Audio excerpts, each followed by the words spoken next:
فرمایا اذا اعدتم ولا تنقضوا الایمان بعد توکیدها، فرمایا کہ جب تم قسم اٹھا لو اللہ کے نام کی، اللہ فرماتے ہیں جب تم اپنی قسموں کو میرے نام کے ساتھ پختہ کر لو، بعد توکیدها یعنی جب اس کو پختہ کر لو، پھر ان قسموں کو مت توڑو، اللہ کے نام کی بے حرمتی مت کرو۔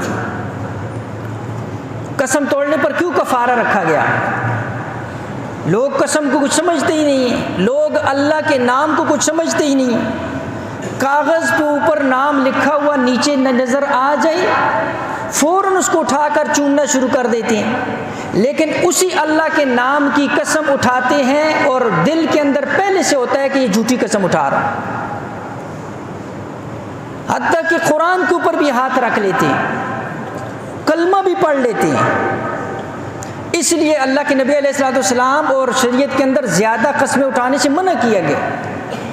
زیادہ قسمیں اٹھانے سے اس لیے منع کیا گیا کہ تم ان قسموں کی پھر پاسداری نہیں کر سکو گے، تم ان قسموں کو توڑ دو گے۔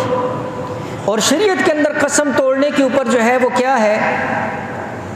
کفارہ ہے، اور یہ کفارہ اسی لیے ہے 3 روزوں کا حکم دیا گیا، یا غلام آزاد کرنے کا، یہ 10 مساکین کو کھانا کھلانا، یہ اللہ کے نام کی عظمت۔ اور یہاں پر جو ہے نا جی تو اللہ جل شانہ فرماتے ہیں کہ جب تم اپنی قسموں کو میرے نام کے ساتھ پختہ کر لو، پھر اس کے بعد ان کو مت توڑو، اور جب کسی سے وعدہ کر لو پھر اس وعدے کو مت توڑو۔